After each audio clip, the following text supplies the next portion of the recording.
Hi friends, இன்றைக்கி என்ன video பார்க்க போனால் கோழிக்காலில் வச்சு தான் பிரியாணி செய்ப்பார். வாங்க எப்படி செய்யலான்னு வாங்க பார்க்கலாம். அதுக்கு பெரிய வெங்காயம், தக்காளி, பச்சை மிளகா, பட்டை, கிராம்பு, புதினா, கொத்தமல்லி, ஆயிலு, அதுக்கப்புறம் பொடியாக கோழிக்கால் எடுத்து வச்சுருக்கிறேன். சட்டி அடுப்பில் வச்சு போட்டு ஆயில் ஊற்றிக்கலாம். ஆயில் நல்லா காஞ்சதுக்கப்புறம் பட்டையும் கிராம்பும் போட்டுக்கலாம். இப்போ வந்துட்டு பெரிய வெங்காயம் போட்டுக்கலாம்.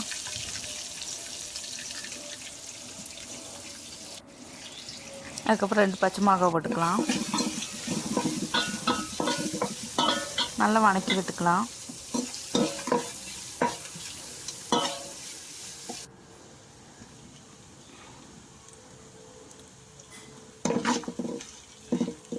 இப்போ நல்லா வதங்கி வந்துடுச்சு.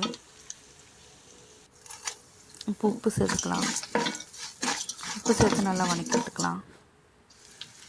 அதுக்கப்புறம் கொத்தமல்லியும் புதினாவும் சேர்த்துக்கலாம்.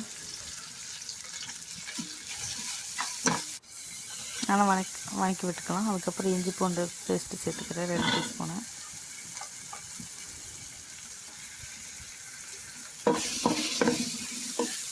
பச்சை மிளகா மாறு வரைக்கும் நல்லா வதக்கி விட்டுக்கலாம்.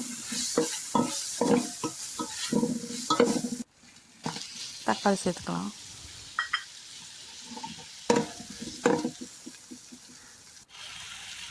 இப்போ தக்காளியெல்லாம் வதங்கிடுச்சு. இப்போ பொடியெல்லாம் சேர்த்துக்கலாம். மல்லிப்பொடி, மிளகாப்பொடி, மல்லிப்பொடி, பிரியாணி மசாலா, கரம் மசாலா. அதுக்கப்புறம் தயிர் சேர்த்துக்கலாம். இப்போ நம்ம எடுத்து வச்சு கோழிக்காய் சேர்த்துக்கலாம். நல்லா பரட்டி வச்சுக்கலாம். கோழிக்கால் வேகிறதுக்கு தண்ணி ஊற்றிக்கலாம். கோழிக்கால் நல்லா வந்துட்டுருக்குது. இப்போ அரிசி கழுவி தண்ணி ஊற்றிக்கலாம்.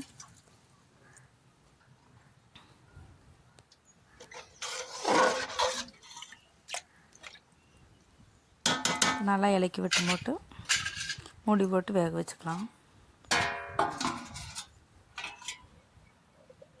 இப்போ கொதி வந்துடுச்சு.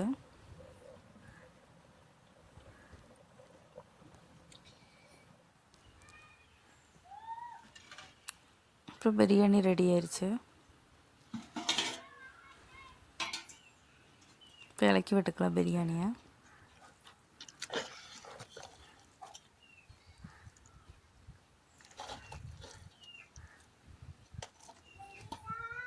இப்போ சுவையான கோழிக்கால் பிரியாணி ரெடி ஆயிடுச்சு. இந்த வீடியோ பிடிச்சிருந்தால் லைக் பண்ணுங்கள், ஷேர் பண்ணுங்கள், சப்ஸ்கிரைப் பண்ணுங்கள்.